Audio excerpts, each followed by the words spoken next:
Good morning, ladies and gentlemen. This is Jessica Bradley Rushing, and I am here with a recap from last night's Board of Selectmen meeting on February 11th, 2020.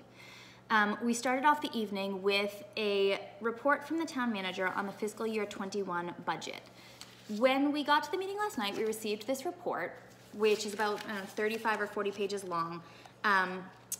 The town manager did give a brief summary of our projected revenues and expenses, but because we just got this last night, I really haven't had the opportunity to go through it very thoroughly, and I do intend to do that. I'm going to sort of examine it basically line by line and have a look at what the projected budget is for fiscal year 21, and once I do that, I will reach out to department heads or the town accountant, town manager, whoever I need, to get some answers about any questions that I come up with, and I am sure I will have more to say about this once I'm able to give it a more thorough review.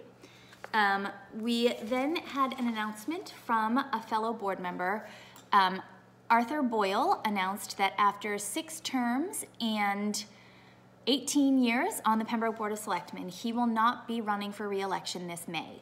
In addition to the years that he has served on the Board of Selectmen in Pembroke, Arthur has served 36 total years in public office, and I just want to thank him for his dedicated time and energy to serving the town, and personally thank him for all the assistance he's given me since I joined the board last year. Congratulations and good luck in your retirement, Arthur.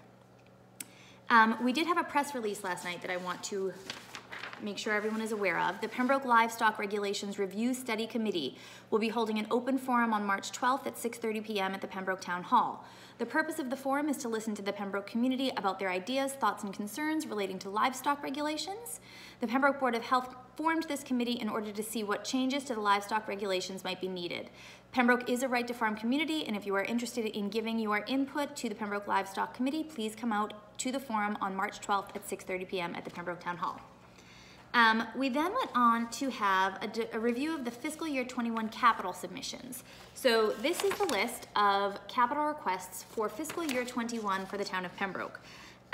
It is a list that totals $4.7 million, which means that obviously not all of these will be able to be funded this fiscal year. There are a few that are funded separately from the water enterprise, so that takes the total down a little bit.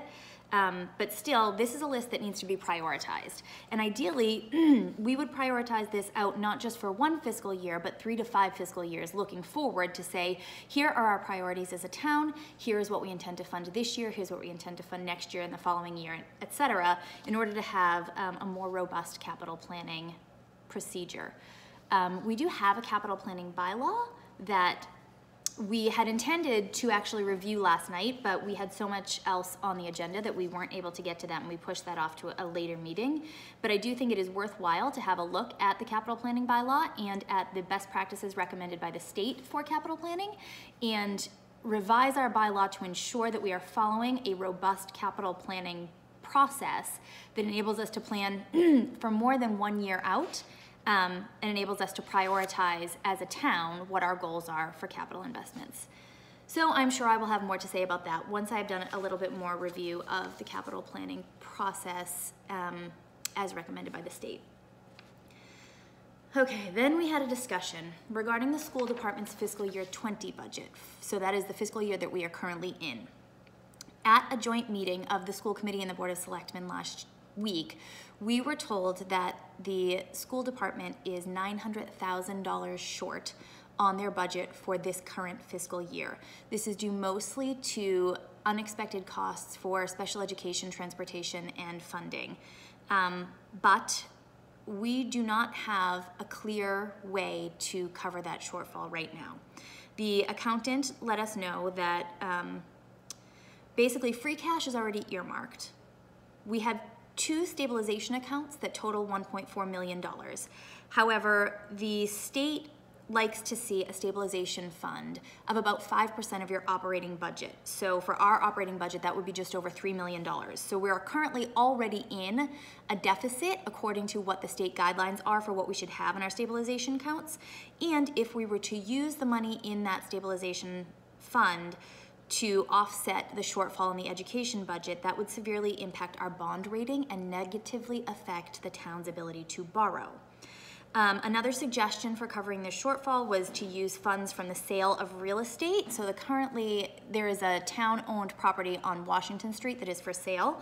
However, state law does not allow the sale of real estate to be used to cover operating costs, only for capital purchases. So that is not an option that we can use to cover this current $900,000 shortfall.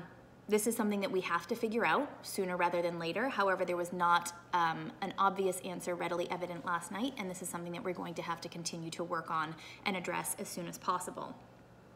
The town accountant did state that he believes that we have spent beyond our means over the course of time as a town. Rather than putting money that was available towards stabilization funds in order to reach that 5% goal that the state recommends, we have used town meeting to fund things that maybe were not in our best interest to fund at the time that they were brought forward. I think that some better long-term planning in terms of our budget process would enable the town to be in a better position so that when shortfalls like this do come up, we have the ability to cover them with a stabilization fund that is robust and meets the goals of recommendations by the state. Either way, this is something that has to be dealt with, and I'm sure I will have updates on it as we continue to examine what we can do to address this $900,000 shortfall in the current budget. We then went on to review and vote on the articles for inclusion in the annual warrant and the special to the annual warrant.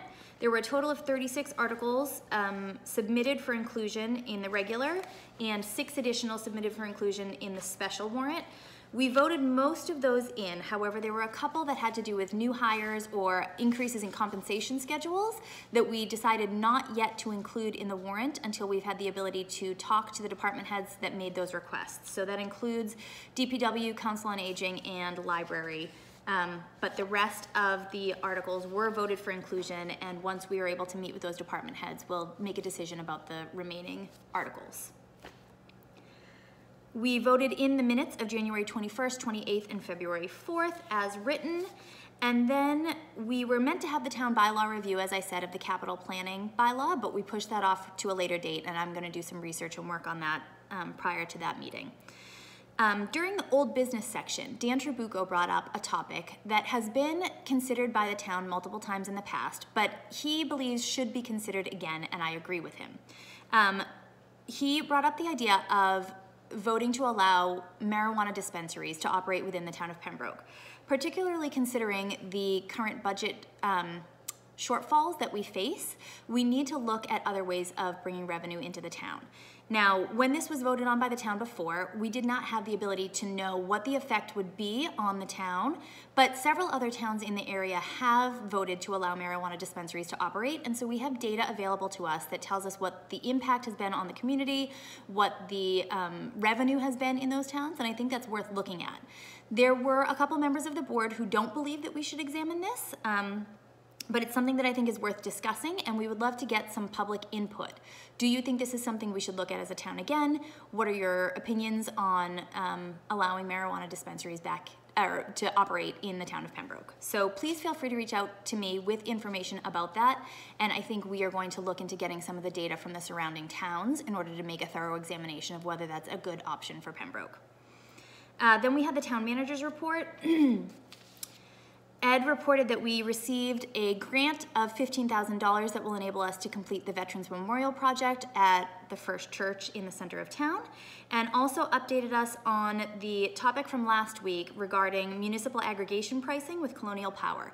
So the board voted last week to allow the town manager to put the town into a municipal aggregation program if the rates were favorable when the market opened or closed this Monday past. So Ed was able to secure a rate even lower than what the board had said would be the threshold for the highest rate. And going forward, the rate that we can get municipal aggregation pricing for electricity will be 10.363 kilowatts per hour, I think is the measurement. So This is something that will go into effect in the fall. It's something that you have to opt out of if you do not want to participate, but it could give residents savings between 16 and 21% on their supplier service charge on their electric bill. So it's something that definitely can help people lower their costs. If anyone has any questions about that, please let me know. And as always, reach out to me if you have any questions about any of the things we discussed in last night's meeting. Thank you so much, and I look forward to hearing from you. Have a good day.